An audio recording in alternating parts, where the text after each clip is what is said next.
ये हमारा last part है और इसमें हम ये सीखेंगे कि कंसंट्रेशन ऑफ सी किस तरह से फाइंड आउट की जा सकती है और जिसके दो मेथड हैं। तो मैंने पहले भी बताया था कि आप दोनों में से किसी एक को भी जो है वो यूज कर सकते हो। ठीक है, तो ये कंजक्टिव रिएक्शंस पे फाइनल लेक्चर। तो शुरू करते हैं। जब टी के इक्वल हो गया तो ये ए है, बी है और सी है। अब हमें इससे पता चलता है कि जो हमारी इनिशियल कंसंट्रेशन ए नॉट थी वो किस किस में चेंज हो गई है। तो ए में, बी में और सी में चेंज हो गई है। अगर हमें यहाँ सी की वैल्यू फाइंड आउट करनी हो तो क्या करेंगे, ए और बी को लेफ्ट साइड पे लेके जाएंगे और ए और बी माइनस हो जाएंगे। तो C will be equal to A not minus A minus B. अब ए और बी की वैल्यू हम यहाँ पे पुट कर देंगे सिंपल। ए नॉट, ए की वैल्यू क्या है, माइनस ए की वैल्यू थी ए नॉट इंटू ई की पावर माइनस के वन इंटू टी। और बी की वैल्यू क्या थी, बी की वैल्यू थी के one A not divided by के टू माइनस के वन इंटू ई की पावर माइनस के वन इंटू टी माइनस ई की पावर माइनस के टू इंटू टी। अब इन सब के अंदर जो कॉमन है वो ए नॉट है। कॉमन निकालेंगे तो हमारे पास रह जाएगा वन माइनस ए की पावर माइनस के वन इंटू टी माइनस के वन के टू माइनस के वन ई की पावर माइनस के वन टी माइनस ई की पावर के टू इंटू टी। ये वाला जो पोर्शन है इस सारे पोर्शन को हमने ये- इसके साथ और इसके साथ मल्टीप्लाई करना। ए नॉट वन माइनस ई की पावर माइनस के वन इंटू टी माइनस के वन के टू माइनस के वन इंटू के इंटू ई की पावर माइनस के वन इंटू टी के वन के टू माइनस के वन ई की पावर माइनस के टू इंटू टी। ये आ गया हमारे पास। अब ई की पावर माइनस के वन इंटू टी इसमें भी है और इसमें भी है, इस वजह से अब इन दोनों में से इसको कॉमन निकाल। P will be equal to A naught one. अब हम आगे कॉमन जिसको निकाल रहे हैं वो है माइनस ई की पावर माइनस के वन इंटू टी, जो फर्स्ट टर्म थी। तो वहां से आ जाएगा वन। ये माइनस कॉमन निकाला है तो अंदर माइनस जो है अंदर वाला माइनस वो प्लस में चेंज हो जाएगा और यहाँ पे आएगा के।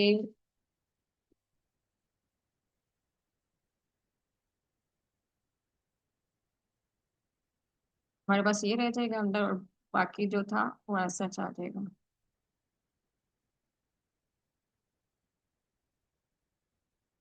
ठीक है, हमने कॉमन निकाल लिया। अब हमने इसके अंदर एलसीएम निकालना है। ठीक है, यहाँ से ही बस इस पोर्शन को ही हल करना और एलसीएम निकालना है, बाकी सब ऐसे ही रहेगा, नो चेंज।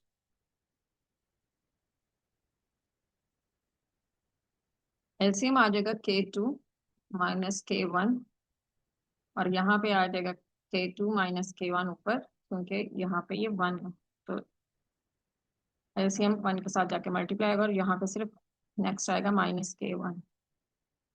सॉरी, ये प्लस के वन है तो ये कैंसिल हो जाएगा, यहाँ पे सिर्फ के टू बचेगा। अब के टू के साथ बाकी सारी इक्वेशन सेम है, ऐसे लिखेंगे। यहाँ पे सिर्फ चेंज आएगा के टू डिवाइडेड बाई के टू माइनस के one. Rest of equation will be same. कुछ assumptions लेनी है कि जो ए है वो बी में कन्वर्ट हो रहा है, बी, और बी सी में कन्वर्ट हो रहा है। तो ए से बी में जाने के लिए के वन रिस्पॉन्सिबल है, बी को सी में कन्वर्ट होने के लिए के टू रिस्पॉन्सिबल है। तब हम कहते हैं कि के two is very very greater than के वन। तो हमारे पास दो कंडीशंस बनती है। कंडीशन नंबर वन ये बनती है, इसका पहले तो मतलब क्या होता है कि के टू बड़े होने का मतलब है कि सी जो है वो बहुत जल्दी बन रहा है, सी जो है वो बहुत जल्दी प्रोड्यूस हो रहा है, लेकिन के वन जो है वो लेस है। तो इसका मतलब है कि बी जो है वो इतनी तेजी से नहीं बन रहा। Formation of B is less and formation of C is very very large. तो इस वजह से सी बहुत ज्यादा जो है ना बन रहा है। अब इसमें ये होता है कि K1 इक्वल टू हो जाता है, पहली बात ये है अप्रोक्सीमेटली इक्वल टू 0 हो जाता है। दूसरा हमारे पास यहाँ पे ये वाला एक फैक्टर है, तो इसको हम इस तरह से लिख सकते हैं। ये पहला फैक्टर हो गया, और दूसरा फैक्टर जो है वो क्या हो गया कि इसको हम e की power -K2 × t multiplied by 1 करेंगे, डिवीजन में चेंज करेंगे, 1 डिवाइडेड बाई e की power K2 × t becomes equal to 0, approximately equal to 0 हो जाता है। ठीक है, तो मतलब हमारे पास ये वाला पोर्शन 0 हो गया, ये 0 हो गया। K1 इसको मल्टीप्लाई करेगा, 0 हो गया, डिनोमिनेटर जो मर्जी हो, तो ये सारा पोर्शन, यानी कि ये सारा वाला जो है ये 0 हो गया, और यहाँ से ये K1 0 हो गया। जब K1 0 हो गया तो सिर्फ यहाँ पे K2 बचेगा। अब ये इक्वेशन की फॉर्म किस तरह से कन्वर्ट हो जाएगी, यहाँ पे आ जाएगा simple K2 divided by K2, क्योंकि K1 खत्म हो गया, K2 डिवाइडेड बाई K2 जो है, और बाकी प्लस 0 वो आएगा, वो मैं बिल्कुल खत्म कर चुकी हूँ। तो यहाँ पे आ गया 1, 1 मल्टीप्लाई हो जाएगा, और यहाँ पे C की वैल्यू आ जाएगी A0 -K1 × t। तो ये मेथड 1 से हमारे पास C की वैल्यू फाइंड आउट हमने कर ली। अब मेथड 2 से हम C की वैल्यू फाइंड आउट करेंगे।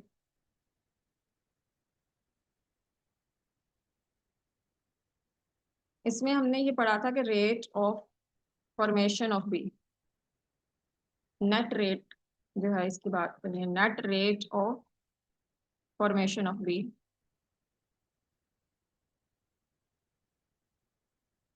तो मेथड 2 जो है वो हम सीखते हैं, ये हमने पहले भी पढ़ा हुआ लास्ट लेक्चर में, कि net rate of formation of B is equal to rate of formation of B from A minus rate of consumption of B from A. तो नेट रेट ऑफ फॉर्मेशन जो है वो इक्वल टू है dB/dt। Rate of formation of B from A is equal to K1A, और rate of consumption जो है वो किसके इक्वल है, वो है K2 × B के। ठीक है, लेकिन जब rate of formation of B from A becomes equal to rate of consumption of B, तो change in concentration of B with respect to time becomes equal to 0।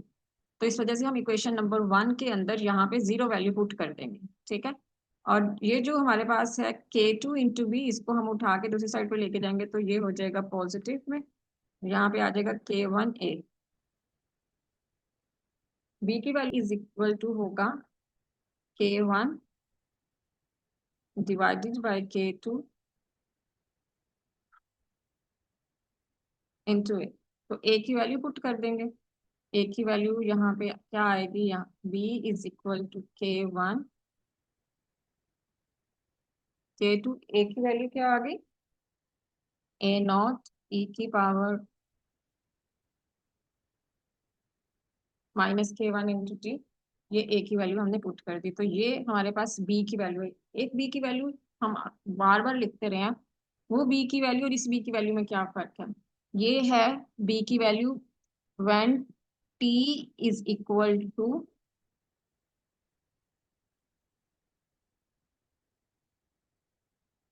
T equilibrium. जब T equilibrium के equal है तो फिर ये v की value है, और जो पहले ज्यादातर हम v की वैल्यू पढ़ते रहे हैं, वो जब t is equal to T, यानी कि इक्विलिब्रियम के अलावा कोई भी टाइम है, तो तब वो b की वैल्यू है। तो ये हमारे पास एक b की नई वैल्यू है ये, यानी कि हमने b की वैल्यू टाइम t पे कैलकुलेट की, b की वैल्यू टाइम मैक्स पे कैलकुलेट की, b की वैल्यू अब हमने टाइम इक्विलिब्रियम पे कैलकुलेट की।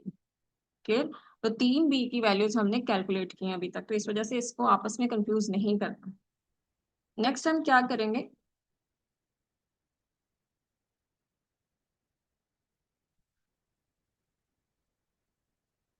अगेन मैं समझाने के लिए लिख रही हूँ कि ए जो है,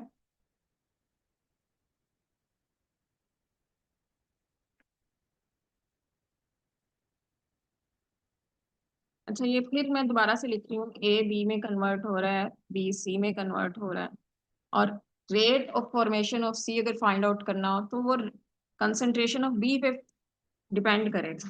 ठीक है, क्योंकि बी सी के लिए रिएक्टेंट है। तो रेट ऑफ फॉर्मेशन ऑफ सी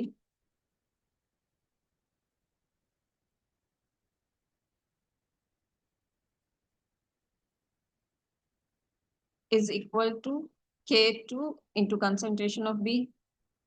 तो rate of formation of B को लिखेंगे D C divided by D T, change in concentration is equal to K2 into B, और यहाँ पे जो बी की वैल्यू पुट करेंगे वो इक्विलिब्रियम वाली वैल्यू है कि जब time is equal to equilibrium. K2 into यहाँ पे आ जाएगा K1 K2 e की power minus K1 into T.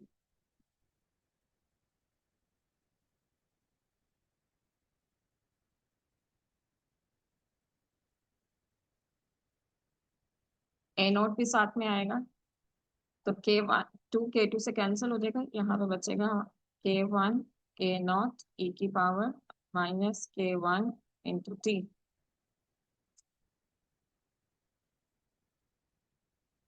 Equation number 2 को हम इंटीग्रेट कर लेंगे। K1 और ए नॉट कॉन्स्टेंट है, यहाँ पे साइन ऑफ इंटीग्रेशन नहीं आएगा। K1 इंटू टी के ऊपर साइन ऑफ इंटीग्रेशन आएगा और साथ में आ जाएगा डी टी। ये कैंसिल हो गया इससे, और यहाँ पे सिर्फ बचा C is equal to K1 A naught. Integration के लिए हम क्या करेंगे, सबसे पहले -K1 डिवाइड करेगा। ये रूल था कि जो t के साथ होगा कांस्टेंट उससे हमने डिवाइड करना है अगर हम इंटीग्रेट कर रहे होंगे। अगर हम डिफरेंशिएट कर रहे होंगे तो उससे मल्टीप्लाई करना है, यहाँ पे हम डिवाइड करेंगे। बाकी जो चीज है इसको एज सच लिख देना, e की पावर -K1 इंटू टी। यहाँ पे कांस्टेंट आ जाएगा साथ में। अब K1 के साथ कैंसिल हो जाएगा, और ये जो माइनस साइन है ये ए नोट से पहले आ जाएगा, तो वैल्यू बन जाएगी C की -A0 e की power -K1 into T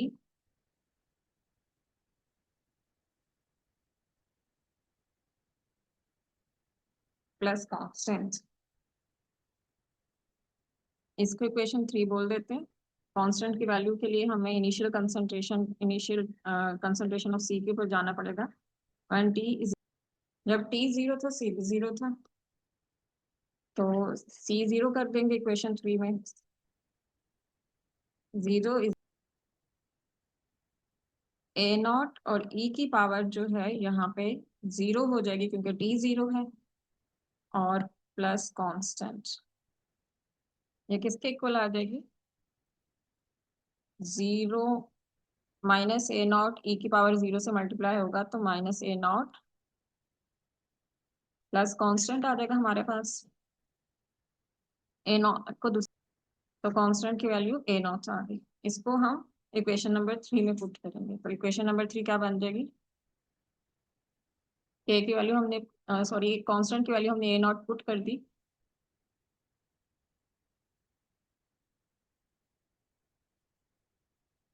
A0 को कॉमन निकाल लेंगे अंदर, तो माइनस का ई है, इसको हम एंड पे लिख लेंगे, प्लस के को शुरू में लिख लेंगे, ठीक है। तो हमारे पास सी की वैल्यू आ जाएगी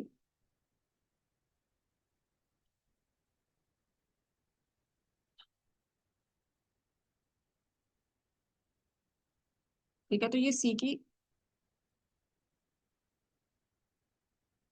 वैल्यू सेम वही है जो हमने पहले कैलकुलेट की थी, तो सेम वैल्यू आ गई, तो इस वजह से ये दूसरा मेथड है। इसके अलावा एक दो पॉइंट मैंने पहले बीच में छोड़े थे जो बी की वैल्यू फाइंड आउट करते थे आए, तो वो मैं आपको दोबारा से यहाँ पे बता देती हूँ, वो मिस हो गए थे उस लेक्चर में।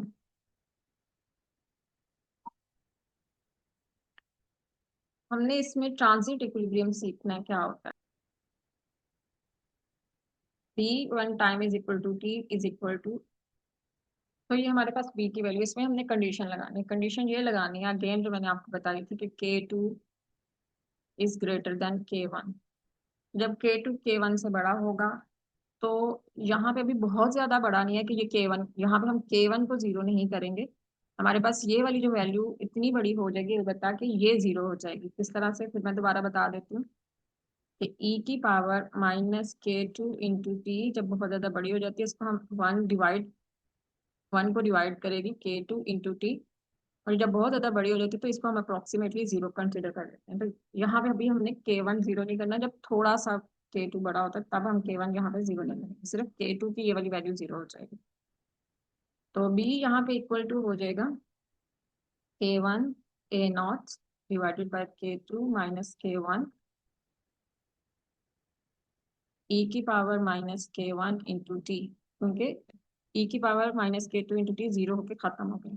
अब ये जो दो वैल्यूज हैं इनको अगर हम गौर से देखें तो ये a के value, a is equal to this, ठीक है। तो हम इनकी जगह पे लिख देंगे K1 into A divided by K2 minus K1। a उधर जाके डिवाइड करेगा, b divided by a is equal to K1 divided by K2 minus K1। b product है ए के हिसाब से, ए रिएक्टेंट है, तो प्रोडक्ट ओवर रिएक्टेंट की कंसंट्रेशन एक कांस्टेंट के बराबर होगी, तो इसको हम इक्विलिब्रियम कहेंगे।